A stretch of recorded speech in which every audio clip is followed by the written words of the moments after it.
Avoid করা যেত, দুই বইতে অ্যাভয়েড করা যেত। যদি মনে করে যে সংবিধান বাস্তবায়ন, জুলাই সনদ বাস্তবায়ন আদেশ ওনারা অমান্য করবেন, তাহলে সেটাও আলাপ আলোচনার ভিত্তিতে অ্যাভয়েড করে করতে পারলে আরও অনেক বেশি পিসফুল হতো। না করে যেহেতু অ্যাবসলিউট মেজরিটি আছে, তারা সিদ্ধান্ত নিতেই পারেন, তারা সিদ্ধান্ত নিয়েছেন যে এই আদেশ তারা মানবেন না। কিন্তু এই যুক্তিকে আপনারা কিভাবে দেখছেন, যেটা আসলে সাংবিধানিক না, সংবিধানে সেই ক্লজটা যে নেই এবং সেখানে কিন্তু আন্তরিকতায় তাদের কোনো ঘাটতি নেই। আমরা শুনলাম বিএনপি স্ট্যান্ডিং কমিটির মেম্বার, তিনি এখন স্বরাষ্ট্রমন্ত্রী সালাউদ্দিন আহমেদ কিন্তু উল্লেখ করেছেন যেটা সাংবিধানিক ক্লজটা অ্যাড করার পরই হতে পারে। তো এই জায়গাটাকে আপনি আইনজীবী হিসেবে কিভাবে দেখছেন? কি মিন করছেন উনি মিন করছেন যে এই ওত তারা নিতে পারেন, কিন্তু এইভাবে নয় ওইভাবে নিতে পারেন, এটাই তো মিন করছেন।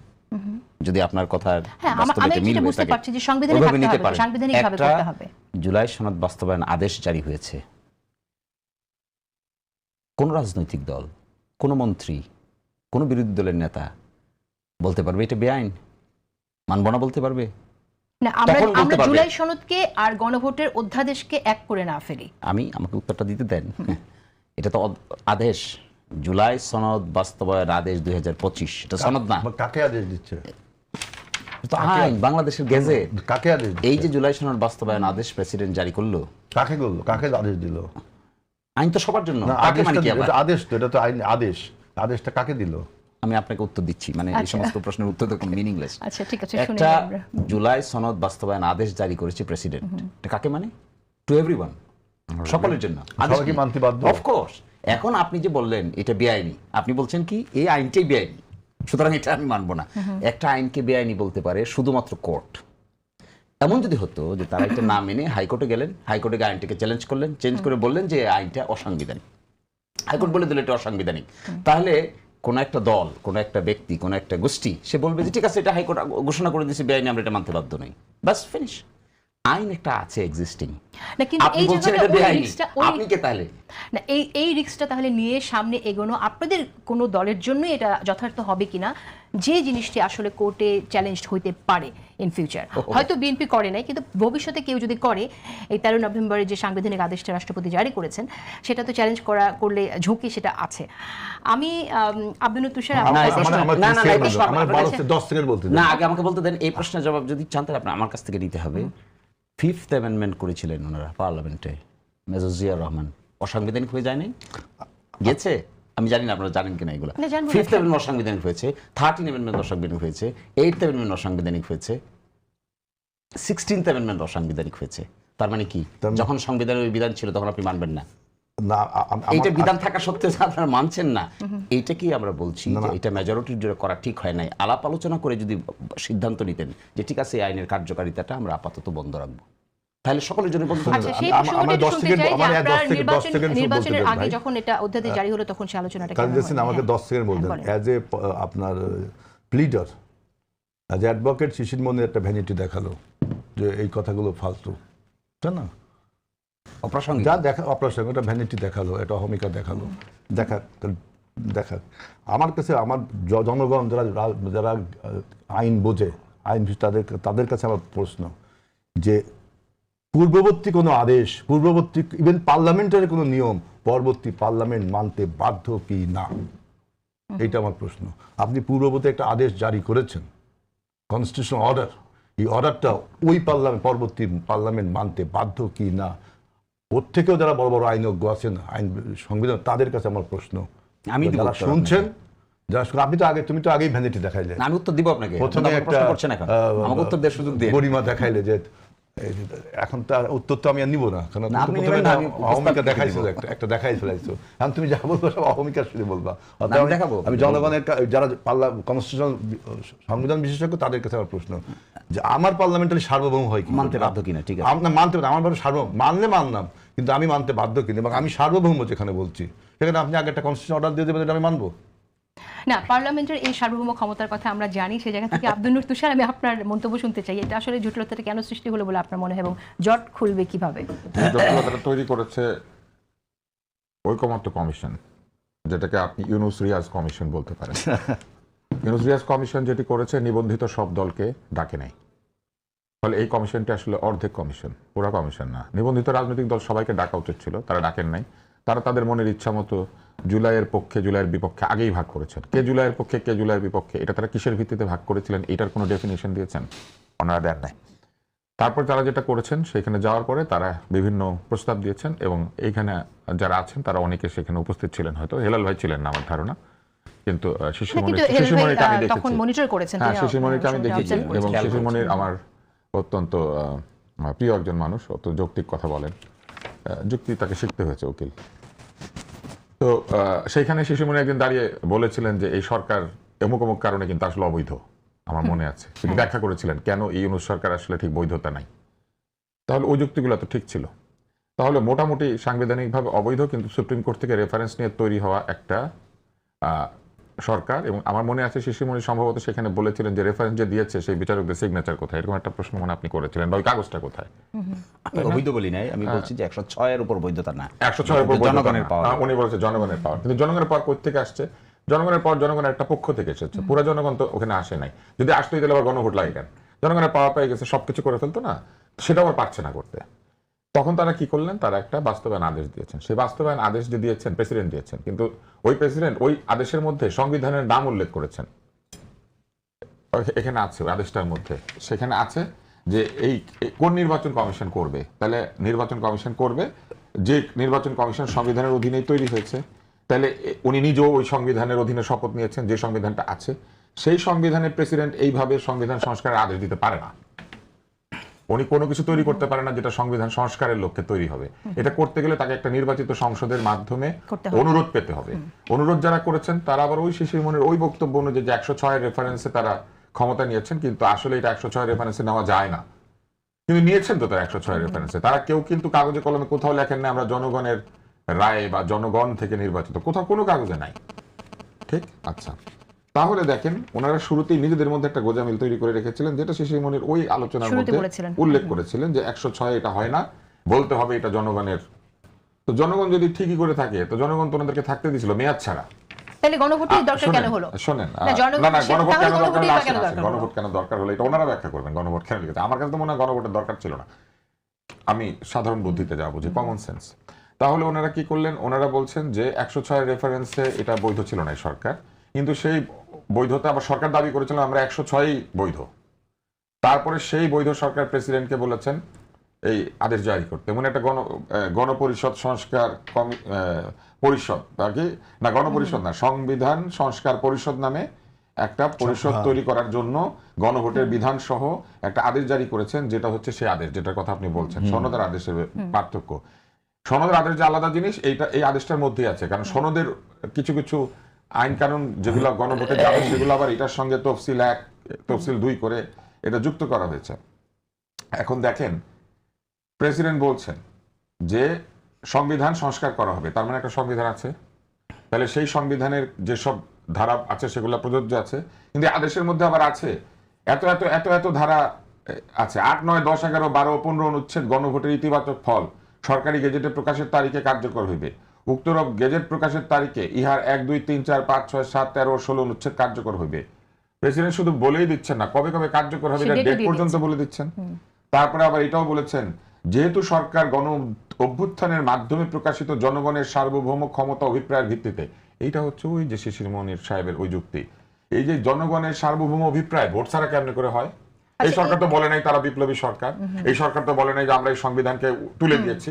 এই সরকার হওয়ার সময় যে সংবিধানের রেফারেন্স নিয়েছে, নিয়ে এসে কি বলে জানেন? ক্ষমতার বিষয়টা একটু বোঝার চেষ্টা করি। নিয়ে এসে কি বলেছে জানেন? বলে যে না এখন আমরা অভিপ্রায়, তো অভিপ্রায় দিয়ে বসে যাইতেন, কোর্টে গেছিলেন কেন? এবং প্রেসিডেন্ট যে সংবিধানের অধীন আদেশটা দেওয়ার আগে কিন্তু আমরা ডিটেইলে দলগুলোর সাথে আলোচনা করতে দেখিনি, এবং দেখিনি যে সেটা নিয়ে অন্তত বিএনপির পক্ষ থেকে অনেকবার বলা হয়েছে যেটা আমাদের সাথে আলোচনা না করে দেওয়া হয়েছিল। একটা জাস্ট আপনাকে নোটটা জানিয়ে আপনি শুনেন, আমি তো এটা পারছিলাম 4 দিন, প্রথম 4টা ঠিক হয়ে গেল যে কি কি সংস্কার হবে। কিছু দ্বিমত আছে, কিছু দ্বিমত নাই, ঐকমত্য আছে, ঠিক হয়ে গেল। পরবর্তী প্রশ্ন আসলো যে এই চার্টারটা রিয়েলিটিতে আসবে কি করে। তখন একটা ঐকমত্য কমিশন মুলতবি হয়ে গেল। মুলতবি হয়ে বলল যে আমরা কি কি মেকানিজম এটা হতে পারে এই ব্যাপারে আমরা পরবর্তী মিটিংয়ে এজেন্ডা আকারে উপস্থাপন করব। 3 দিনের বিরতি হলো। তারপরে মিটিং ডাকা হলো, মিটিংয়ে 5টা অপশন দেওয়া হলো। 5টা অপশন, একটা বললো যে একটা রেফারেন্ডাম হতে পারে, একটা বললো যে আগামীর সংসদে হতে পারে, একটা বললো যে আমরা একটা বাস্তবায়ন আদেশ জারি করতে পারি, এটা হতে পারে, আরেকটা বললেন যে এটা উচ্চকক্ষ নিম্নকক্ষ যখন আসবে তখন নিম্নকক্ষে অ্যাপ্রুভাল হবে, নিম্নকক্ষে পাস হবে, উচ্চকক্ষে অ্যাপ্রুভাল হয়ে হবে, এবং যে 84টা সংস্কারকে একসাথে করা হলো তখন সেই অপশনটাকে আমাদেরকে টিক মার্ক দিতে বললো। উপরে দেখবেন আপনি ফর্মটা বাই এখনো আছে, টিক মার্ক, হ্যাঁ না আছে। তো ওই প্রশ্নে এসে দাঁড়ালো যে তাহলে আমরা কোন রাস্তা অবলম্বন করব, কোনটা অধিকতর টেকসই রাস্তা হবে। রেভলিউশন তো হয়ে গেছে, এক সরকার তো পালিয়ে গেছে, ইন্টারিম গভর্নমেন্ট তো আছে, ইন্টারিম গভর্নমেন্ট তো এখানে কনস্টিটিউশনের কোনো বিধান মেনে নাই, কোনো কনস্টিটিউশন ইন্টারিম গভর্নমেন্টের কনসেপ্টই নাই।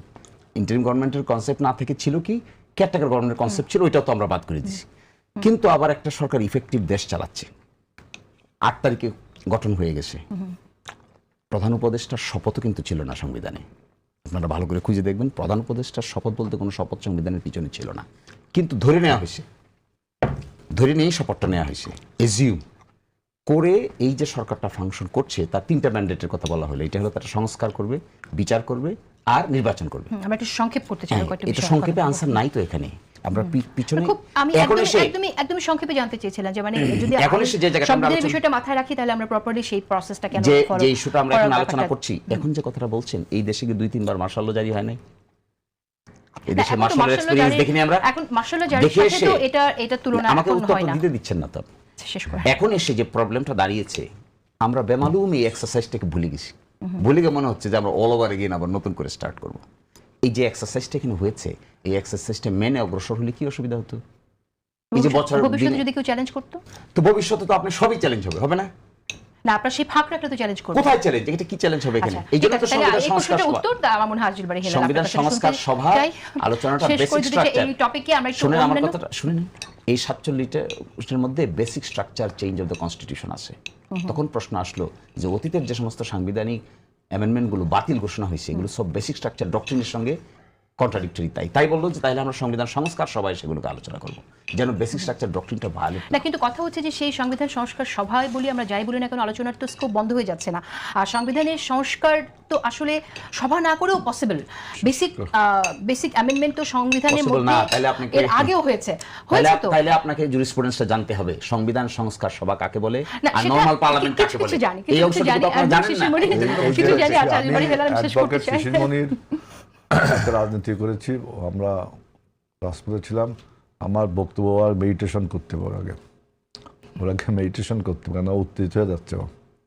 উত্তেজিত হয়ে গেলে তো আলোচনা হবে না, হবে না, নিজেকে কন্ট্রোল করতে হবে আগে। না, ওই কন্ট্রোল আমার যথেষ্ট আছে। আমি দেখেন আপনার সঙ্গে হাসি মানুষ হাসি কিন্তু কথাবার্তা শুনছে না, শুনবে, অবশ্যই শুনবে। তাই না? আমি তো অবাক হচ্ছি জায়গা- যে আপনারা ঘুরে ঘুরে আবার জিরোতেই যাচ্ছেন। এই তাই না, আমরা 3জন ভুল বা 2জন ভুল, আপনি একাই সঠিক, এটাই তো আত্মগরিমা, না, এটাই তো এটা- ভালো না। ওটা সঠিক এখন না। কথা হলো যে আপনারা সংবিধান জিরোতে যাচ্ছেন কেন? সংস্কার পরিষদ নামে কোনো জিনিস সংবিধানে আছে কি নেই। যদি আছে থাকে তাহলে জনগণ শুনছে, আইন অগ্রসর। সংবিধান সংস্কার পরিষদ নামে এক্সিস্টিং সংবিধানে কোনো কিছু নেই। আর এই যে তর্ক বিতর্কটা, এটার প্রকৃষ্ট স্থান হলো সংসদ, যেটা আমরা রক্ত দিয়ে সংগ্রাম দিয়ে আন্দোলন করে আমরা তৈরি করেছি। সেখানে আলোচনা করলে ভালো হয়। এইটা হলো আমার বক্তব্য। ওকে, আমরা একটু অন্য বিষয়ে আলাপ করতে চাই। আমরা সরকারের চ্যালেঞ্জ 3টি বিষয়ে আপনারা অগ্রাধিকার দিয়েছেন, সেই বিষয়ে শুনবো। এলডিসি গ্র্যাজুয়েশন উত্তরণ পেছনে একটা উদ্যোগ নেওয়া হয়েছে, সেই বিষয়গুলোও শুনবো। কিন্তু তার আগে একটা ইন্টারেস্টিং একটা নিউজ, সেটা হচ্ছে যে ডিপ্লোম্যাট একটা নিউজ প্রকাশ করেছে, নির্বাচনের বিস্ময়কর উত্থান ঘটলেও হাইপ অনুযায়ী কেন ফল পায়নি জামাত, সেটা নিয়ে একটা বিশ্লেষণ করেছে। আমি এই ব্যাপারে আপনাদের সাথে প্রথম, আপনারা দুজনেই নির্বাচন করেছিলেন, তারপর যেহেতু প্রোগ্রাম করছি, আমি একটু শুনতে চাই যে নির্বাচনে বিস্ময়কর উত্থান ঘটলেও হাইপ অনুযায়ী কেন ফল পায়নি জামাত। অর্থাৎ হাইপটা যে ছিল, আমরা এমনকি জামাতের অনেককে তো বলতে শুনেছি আমরা সরকার গঠন করছি।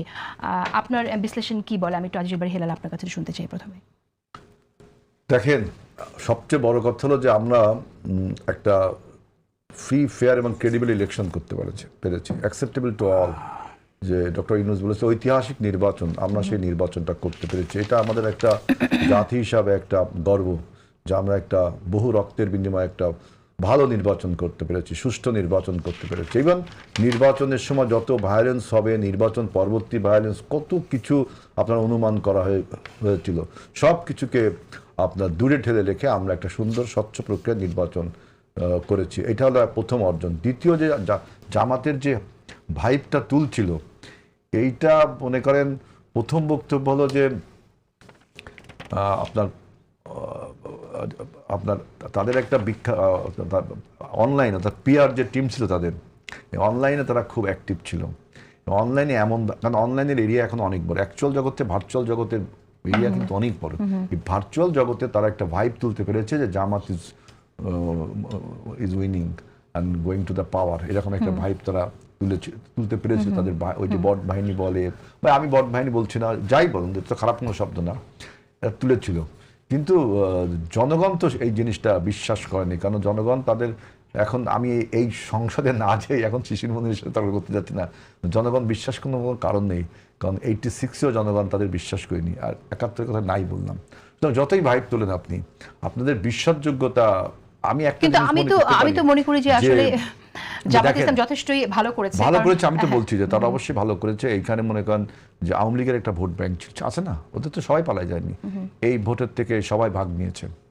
ভাগ নেওয়ার ক্ষেত্রে আপনি যদি কোনো আনফেয়ার মিনস করেন, যেমন আমি শাহরিয়ার ভাইকে, অ্যাডভোকেট শাহরিয়ার ভাইকে সাথে টকশো করার আমার খুব ইচ্ছা, যে তিনি এত নীতি কথা বলে, একটা গরিব মানুষের, একটা খেটে খাওয়া মানুষের, মেহনতি মানুষের সেন্টিমেন্টকে টাকা দিয়ে কেনার মতো পাপ, এটা একটা পাপ, এটা গ্রেট সিন, এটা মনে করেন যে শিরকের পরে কি কুফর, তাই না? এই টাইপের একটা পাপ, মানে এই পাপ ক্ষমার অযোগ্য পাপ, নৈতিকভাবেও পাপ, ধর্মীয় দৃষ্টি থেকেও পাপ। এইভাবে কিন্তু আপনার ভোটটা বাড়ছে, ভোটটা বাড়ছে। তারপরে আবার মনে করেন আমি এখন এই বিভিন্ন বয়ান তো আপনারা দেখেছেন যে কিভাবে আমাদের মহান ধর্মকে, এই মহান ধর্মটার শিশিরও যেমন অনুসারী, আমি অনুসারী, তুষার এইটাকে আবার কেউ মুক্তিযুদ্ধের মধ্যে একক করে নিতে চান, এটাও আমাদের ধর্মপ্রাণ মানুষ হয়তো কেউ মেনেছে, কেউ মানেনি। এই জন্য তাদের যে ভোটটা, আমি ভোটটাকে ধন্যবাদ জানাই। কিন্তু এই যে শাহরিয়ার ইকবাল কবির ভাই যেটা করেছে, এটা কোনোভাবে সমর্থন, শিশির এটা সমর্থন না। কিন্তু আমরা তো এছাড়াও আরো অনেক বক্তৃতা শুনেছিলাম, আমি সবকিছু বলতে চাচ্ছি না, আমি চাচ্ছি একটা ঐক্য, আমাদের নেতাও বলেছে ঐক্য, আমরা এই ঐক্যটা চাচ্ছি, কারণ এখন আমাদের সামনে যে রোজা, এই রোজাটা বিরাট চ্যালেঞ্জ আমাদের, এই চ্যালেঞ্জটা আমাকে গ্রহণ করতে হবে। অ্যাডভোকেট শিশির মনির, আপনার কাছ থেকেই শুনতে চাই, আমরা তো দেখলাম যে জামাত ইসলামের সংখ্যালঘু ভোটের জন্য সংখ্যালঘু একজন প্রার্থী দেয়া হলো, নারীদের ভোটের জন্য অনেক নারীকে রাস্তায় নামতে দেখেছি আমরা, মানে আমরা অন্তত হ্যাঁ এই মেসেজটা এসছে যে জামাত ইসলামের নারী কর্মী আছে।